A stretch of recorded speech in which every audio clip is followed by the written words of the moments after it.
Thank you, Scouts, for getting that song stuck in my head. Ah, weird. It's a good way to memorize verses or anything, so I'm going to try that method, but not today. In the 17th and 18th century, many colonial farmers across America relied on the labor of enslaved African Americans to help work the field.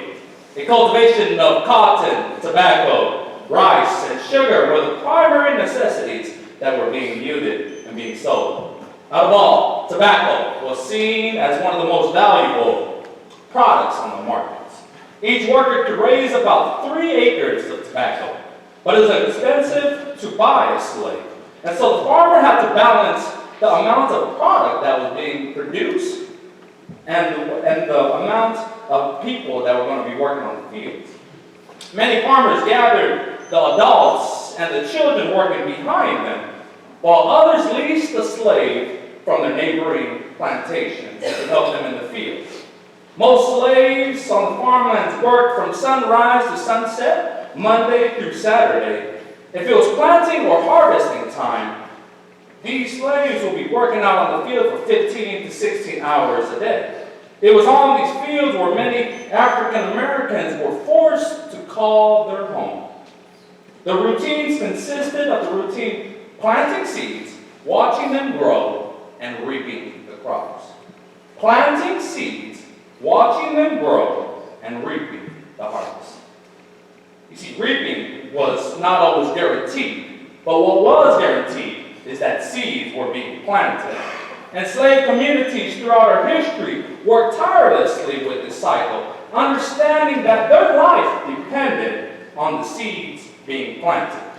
Whether the soil was soft, rocky, dry, or covered with weeds and thorns, the workers understood that the seeds needed to be planted. At the end of the workday, and on Sundays and on Christmas, most likely you would see the slaves allowed with their personal time. They would often be spending their time doing their household chores or attending to their own gardens. In Virginia, most farmers did not teach slave communities how to read and write. And so what they would do is that they would spend their limited free time doing what they enjoyed most. Whether that was visiting family, visiting friends nearby, telling stories, or making music, or importantly, praying. Yes, the life of a slave was very hard, often cruel, yet their religious faith reminded them, giving their life meaning and dignity. It was their faith that gave them the strength and the endurance to continue to live each day in hope. It was understanding that each day that they were working on the fields, they were planting seeds, knowing that one day it would grow through to the grace and mercy of God. That one day these seeds will harvest freedom and joy.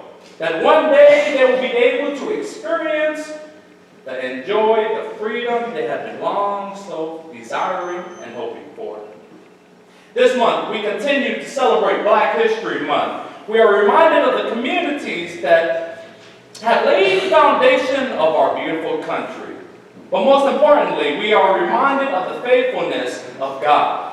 As we read our passage from Matthew 13, we hear about the parable in which the sower goes out into the fields, planting seeds extravagantly. Our scripture reflects on our faith and our own lives, understanding that yes, we are all sowers. But the question directed to us today is, what kind of seeds are you planting?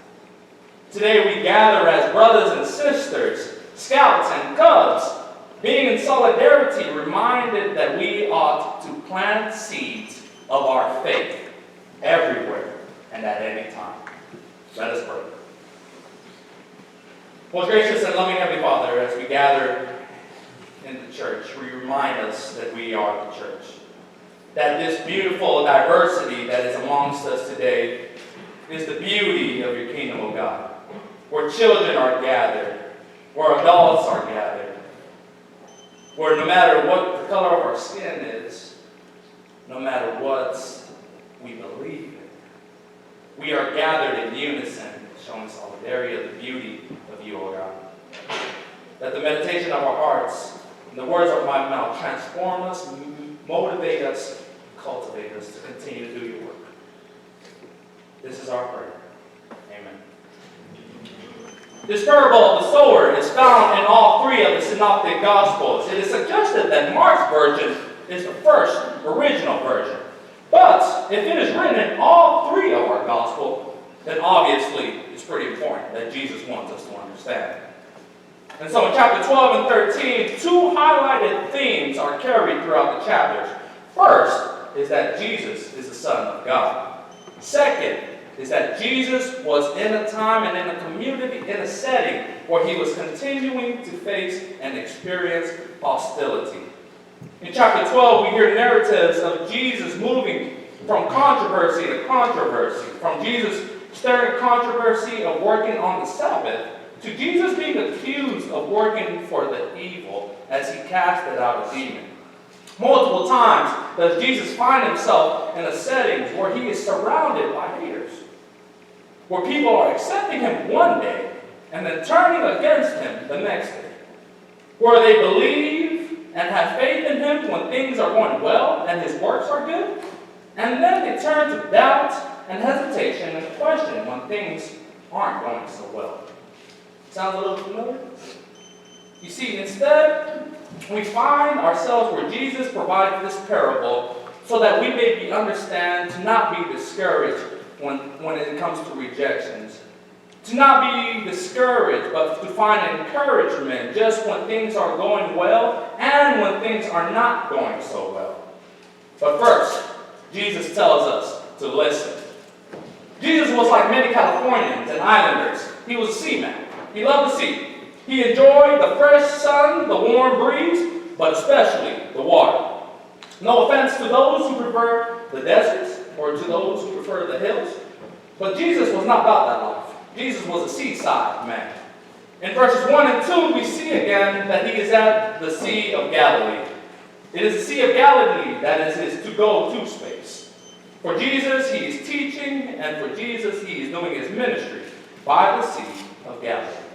It is by the sea where the great crowds gather. It is by the sea where they surround him, eager to grab some wisdom and knowledge from his teachings. It is by the sea where they listen to Jesus.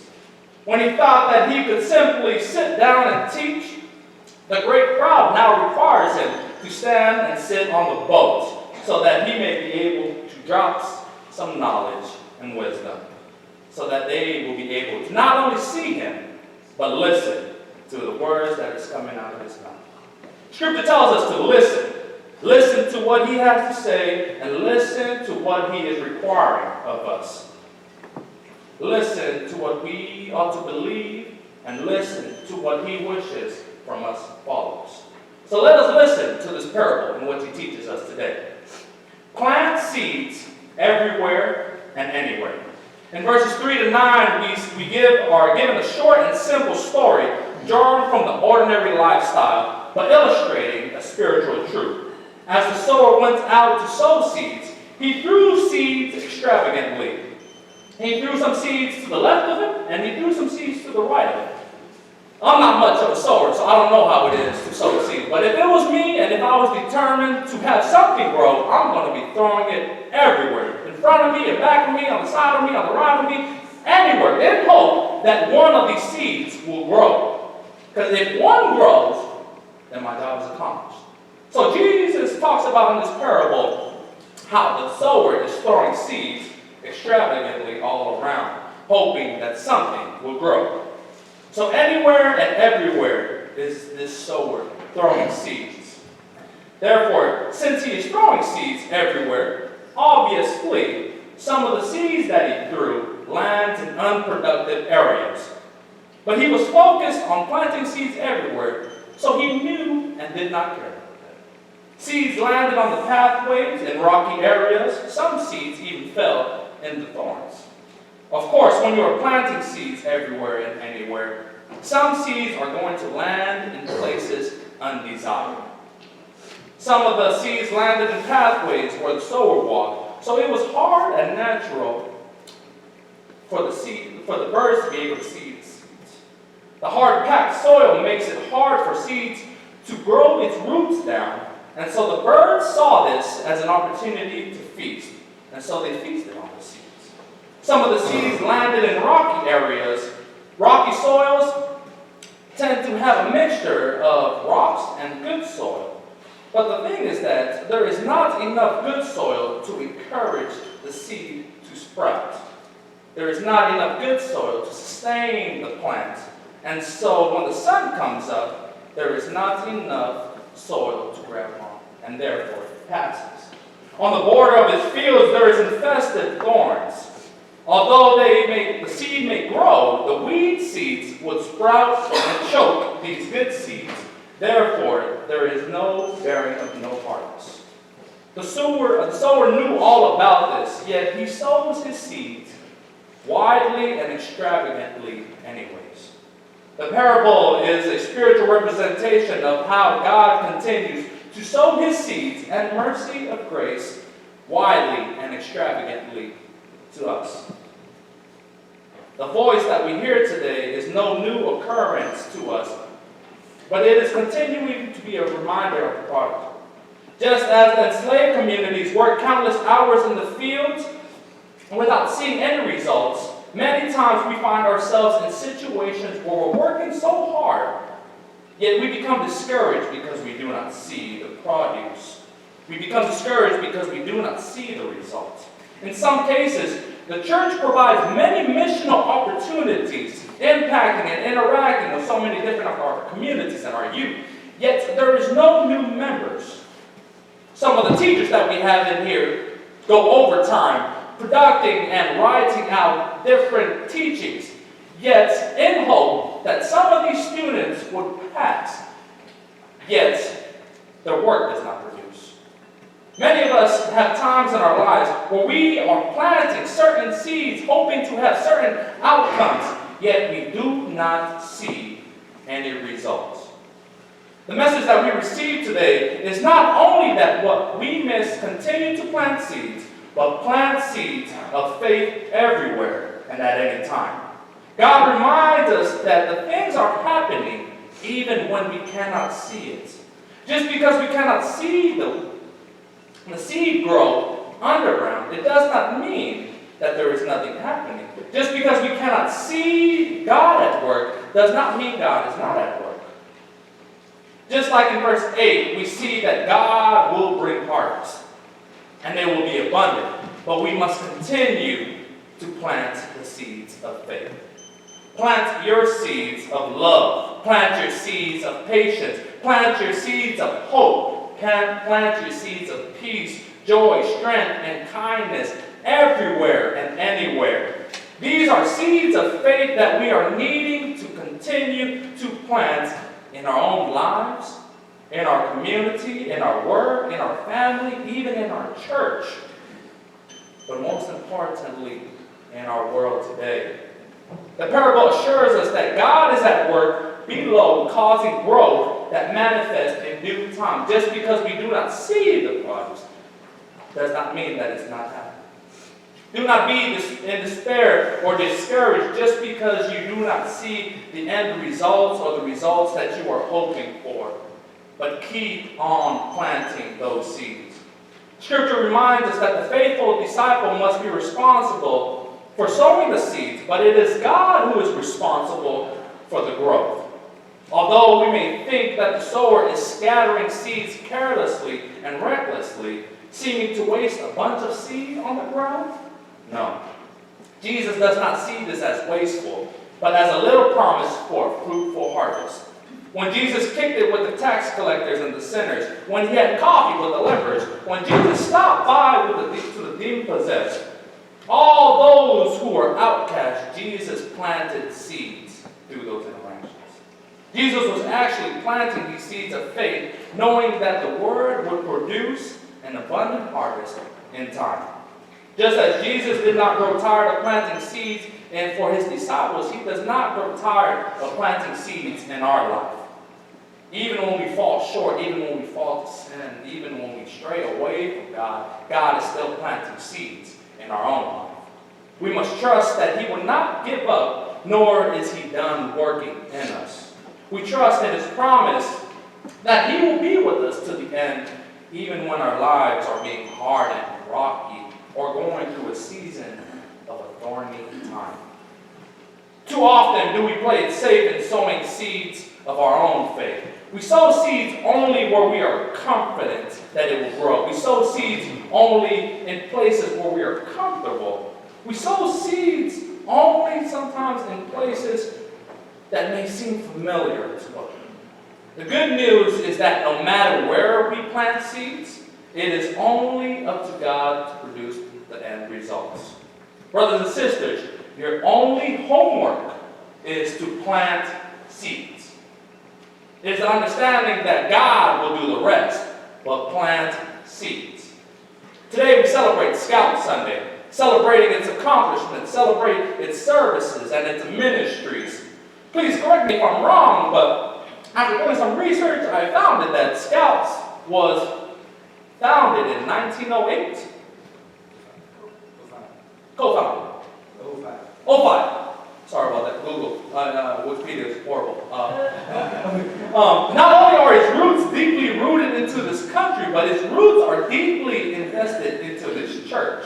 The mission of the United Methodist Church is to reach out to those within the community, receive them as they are, relate them to God, nurture and help them, and then send them back into the community in order to make the community a more loving and just place to live.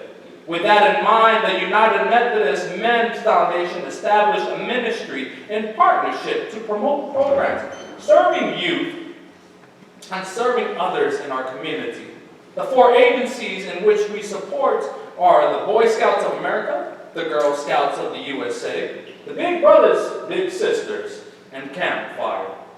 These are 4 agencies that provide an opportunity to minister to young people and to families, sharing the Christian teachings and the approach to keep Christ and youth growing. What an honor I have been able to receive and been blessed I have been able to experience as I see the pride and the core values in which these scouts continue to carry themselves in. Yes, their songs may be a little gracious for me. Yes, the way they conduct themselves, the way they walk, the way they talk, the way they think, all are core values that seeds have been planted in their own life. What they do not know is that they are continuing to plant seeds in our church. What they do not know is that they are continuing to plant seeds in our community and in our world today. What they do not know is that they have been planting seeds wherever they go, everywhere and anywhere. With the confidence that these people carry through the adults, through the volunteers, through the past generations, through the Scout Masters and the Scout leaders, is that they continue to each plant seeds of their faith, knowing that one day, they will be able to reap, and that the next generations will be able to see what they have sown. Brothers and sisters, as I invite one of the Scout leaders to come and offer their Scout law, I want to ask you, brothers and sisters, as our church, what kind of seeds are you planting today?